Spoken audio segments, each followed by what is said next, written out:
Hello,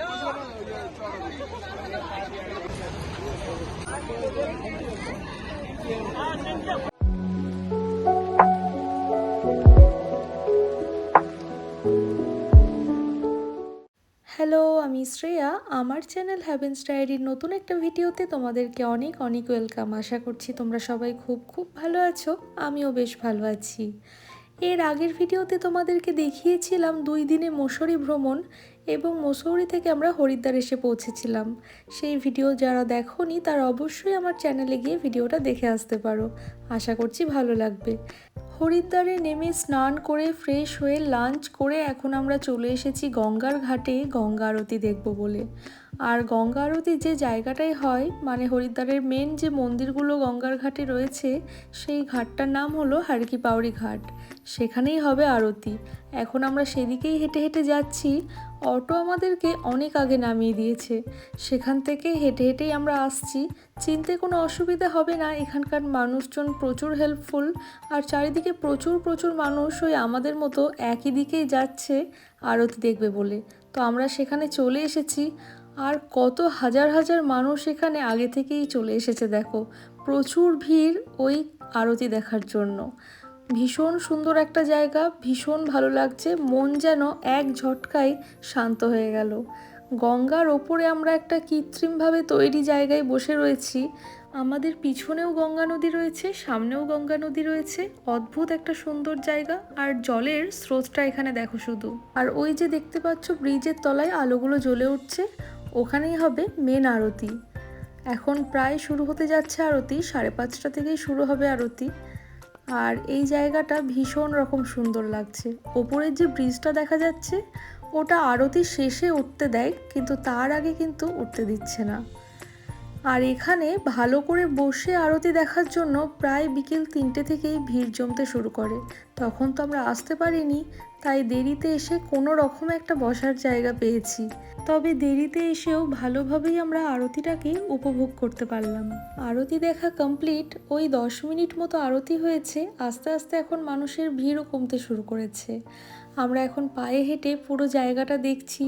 আর কি যে ভালো লাগছে বলে বোঝাতে পারবো না। এত এত মানুষ, এত গমগম করছে জায়গাটা। তার উপরেও এত স্নিগ্ধতা, গঙ্গা মায়ের এই রূপ এখানে না আসলে সত্যিই বুঝতে পারতাম না। বহরমপুরে নিজের শহরে তো গঙ্গা মাকে দেখেছি, কিন্তু এখানে এলে একটা আলাদা অনুভূতি হবেই হবে। তাই তোমাদেরকেও রিকোয়েস্ট করব, যারা পারবে অবশ্যই একবার হরিদ্বার এসো, ভীষণ ভালো লাগবে। এখন আমরা ব্রিজ ক্রস করে সেই জায়গাটায় চলে এসেছি যে জায়গাটা দূর থেকে আমরা আরতি হতে দেখছিলাম। এখানেই সব মেন মন্দিরগুলো রয়েছে, সেই জায়গাগুলোই আমরা ঘুরে দেখছি। তবে কালকে সকালে আবারও আমরা এখানে আসব, তখন তোমাদেরকেও আবারও ভালো করে দেখাবো। আমি তো মাঝে মাঝে ভিডিও অন করতেই ভুলে যাচ্ছি। গঙ্গা মায়ের এরকম রূপ দেখে আমি এক দৃষ্টিতে শুধু তাকিয়েই রয়েছি। এরকম তো আগে কখনোই দেখিনি। সত্যি কী যে ভালো সন্ধেটা কাটলো বলে বোঝাতে পারবো না।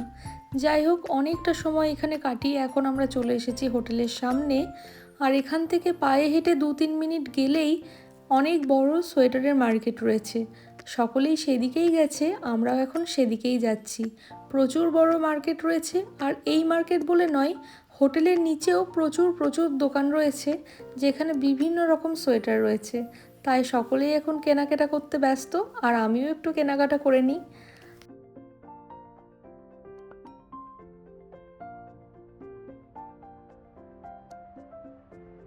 চলে এসেছি ডিনার করতে। ডিনার করেই ঘুমিয়ে পড়বো। আজকে সারাদিন তো একটু রেস্ট হয়নি। দেখা হচ্ছে কালকে সকালবেলায়। দেবভূমি হরিদ্বার থেকে সকলকে জানাই গুড মর্নিং। সকাল সকাল আমরা প্রত্যেকে রেডি হয়ে নিয়েছি এখন মনসা মন্দির যাব বলে। এই মন্দিরটি হরিদ্বারের খুব জাগ্রত একটা মন্দির, আর যেটা পাহাড়ের চূড়ায় অবস্থিত। অনেকে হেঁটেও যেতে পারে, আবার রোপওয়েতে করেও যাওয়া যায়। আমাদের গ্রুপের অনেকেই সকাল সকাল উঠে ওখানে হাঁটার জন্য বেরিয়ে পড়েছে। আর আমরা মাত্র 6 জন পড়ে রয়েছি যারা রোপওয়েতে যাব। হাঁটতে ভয় পাই আর কি। হোটেল থেকে বেরিয়ে টোটো ধরে নিলাম। এই টোটো আমাদেরকে রোপওয়ে স্টেশনের কাছে নামিয়ে দেবে, আর সেখান থেকে রোপওয়েতে করে আমরা চলে যাব মনসা মন্দির।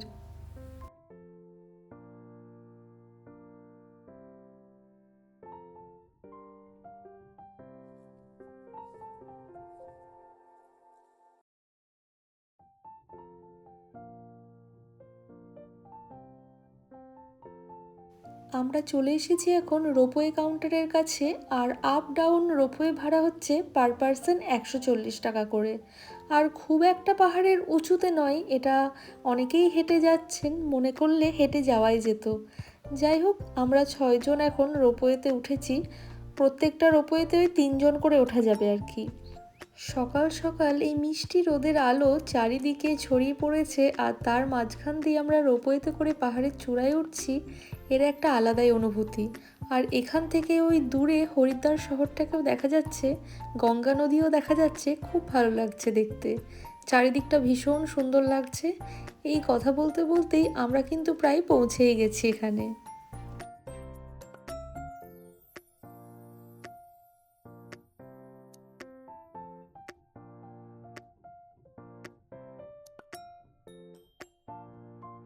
তোমরা যারা পরবর্তীকালে এই মন্দির দর্শন করতে আসবে তাদের জন্য বলে রাখি, এখানে কিন্তু ভালো রকমই স্ক্যাম হয়।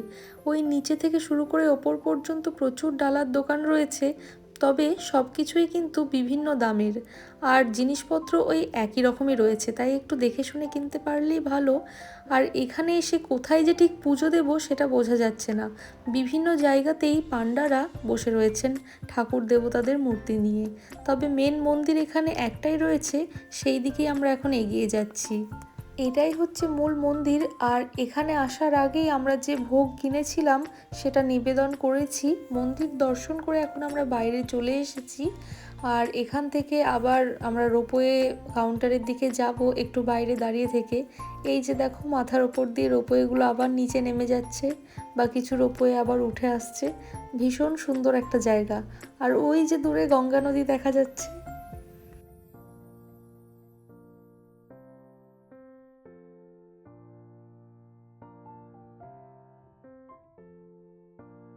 বেশ কিছুটা সময় এখানে কাটিয়ে আবার আমরা নিচের দিকে যাচ্ছি। যাওয়া আসার রাস্তাটা কিন্তু খুবই সুন্দর, ভীষণ রকম মনোরম।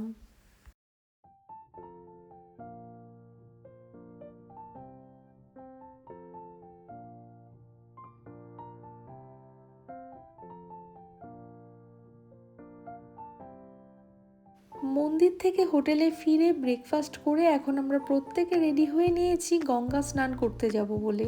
এটারই তো অপেক্ষা ছিল, কখন হরিদ্বারে গিয়ে গঙ্গা স্নান করব, এই আশাতেই বসেছিলাম।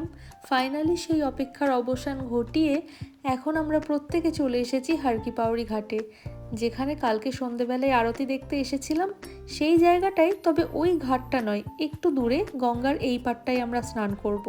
বেশ ফাঁকা ফাঁকা জায়গা আর ভীষণ রকম সুন্দর।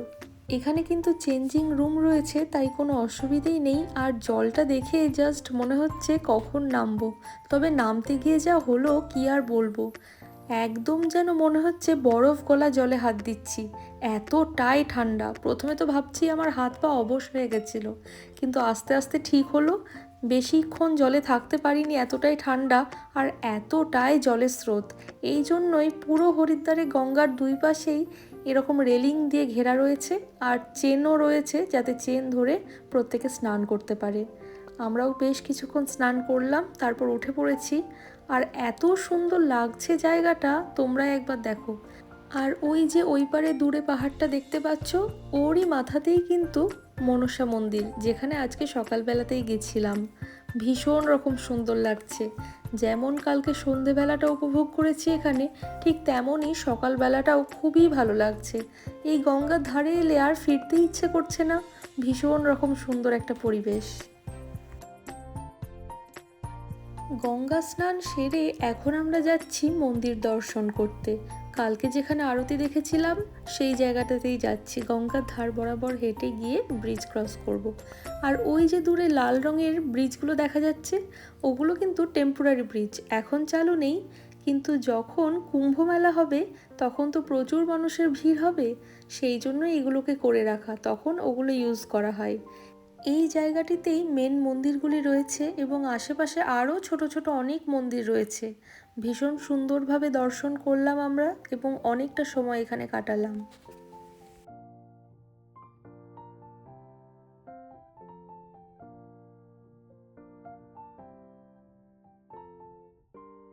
গঙ্গার ঘাট থেকে এসে আমরা দুপুরে লাঞ্চ করে নিয়েছিলাম, আর লাঞ্চ করার পরে বেশ কিছুটা টাইম রেস্ট করে বিকেলবেলায় আবার বেরিয়ে পড়েছিলাম হরিদ্বারের মধ্যে আরও যে দর্শনীয় মন্দিরগুলি রয়েছে সেগুলো দেখার জন্য।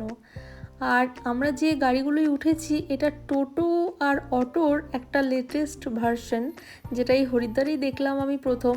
অনেকটা যেন পালকির মতো দেখতে আর অনেকটা বড়। যাই হোক, এরকম 3টে গাড়ি আমরা ভাড়া করেছিলাম, আর ওনারাই আমাদেরকে পরপর অনেকগুলো মন্দির নিয়ে গেছিলেন যেগুলো এখানকার খুব ফেমাস আর খুব সুন্দর দেখতে। তো মন্দিরের নামগুলো তো আমার ঠিক মনে পড়ছে না, ওনারাই নিয়ে যাচ্ছিলেন, কন্ট্যাক্ট সেভাবেই করা হয়েছিল। আমরা এখন যেখানে আছি এখানে একটা এরিয়ার মধ্যেই প্রচুর দেবদেবীর মন্দির রয়েছে, সেগুলো আমরা ঘুরে ঘুরে দেখলাম। আর এছাড়াও রুদ্রাক্ষের গাছও দেখলাম, এবং একমুখী রুদ্রাক্ষ, পাঁচমুখী রুদ্রাক্ষ এইগুলোও আমরা চিনলাম। এখানে গাইডও নিয়েছিলাম আমরা। এরপরে আমরা যে মন্দিরটায় যাচ্ছি এটাও নাকি খুবই সুন্দর একটা মন্দির। সত্যি জায়গাগুলি দেখে আমার মনে হচ্ছে দেবভূমি নামটা একদম সার্থক। এত সুন্দর জায়গা আর এত সুন্দর সুন্দর দেবদেবীর মন্দির এখানে রয়েছে যা ভাষায় প্রকাশ্য নয়।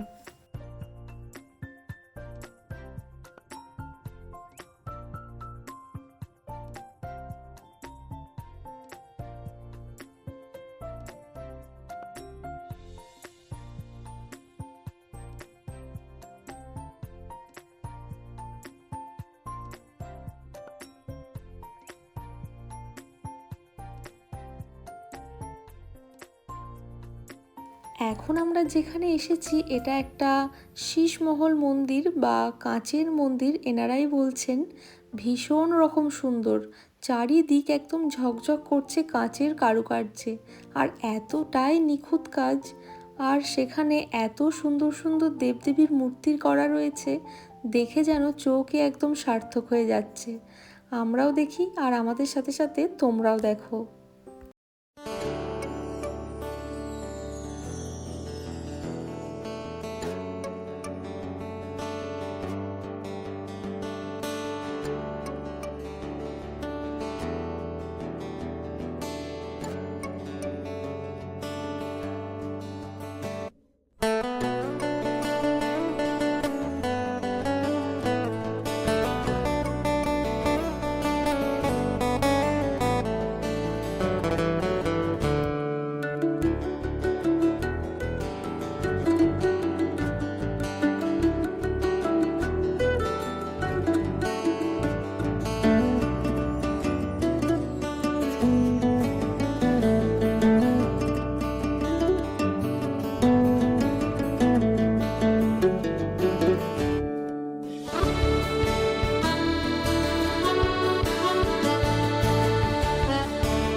কাঁচের মন্দির দেখার পরে আবার আমরা গাড়িতে উঠে পড়েছি পরবর্তী জায়গা যাওয়ার জন্য।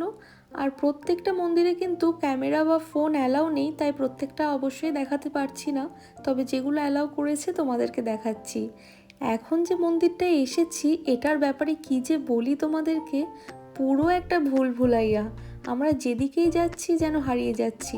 আসলে আমরা তো 18 জন ছিলাম, একসাথে ঘোরা পসিবল হচ্ছে না, যে যার মতো আগে পিছে চলে যাচ্ছে। এই মন্দিরটায় এসে কী যে হয়েছিল, প্রত্যেকের আমরা আওয়াজ পাচ্ছি কিন্তু কারোর সাথে কারোর দেখা হচ্ছে না।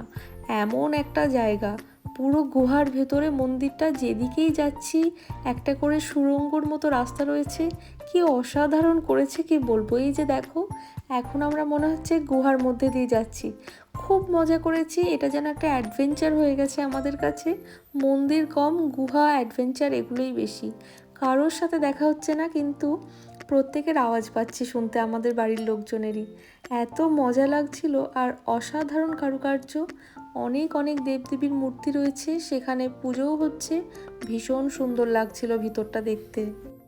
যাই হোক, এই মন্দির দেখার পরে আমরা আরও বেশ কিছু মন্দির দর্শন করেছিলাম যেগুলো আমাদের কাছে খুব ভালো লেগেছে, তবে সেখানে ফোন বা ক্যামেরা অ্যালাউ না থাকায় তোমাদেরকে দেখাতে পারলাম না। আর কালকে আমরা যাব ঋষিকেশ, সেই ভিডিও থাকবে পরবর্তী ব্লগে। আজকের এই ভিডিওটা তাহলে এখানেই শেষ করছি। তোমাদের যদি ভালো লেগে থাকে তাহলে অবশ্যই লাইক, শেয়ার, কমেন্ট করে চ্যানেলটাকে সাবস্ক্রাইব করতে পারো। আজকে তাহলে আসি, আবার দেখা হচ্ছে নতুন ভিডিওতে খুব তাড়াতাড়ি। ততদিনের জন্য টাটা। সবাই খুব খুব ভালো থেকো, সুস্থ থেকো, সাবধানে থেকো।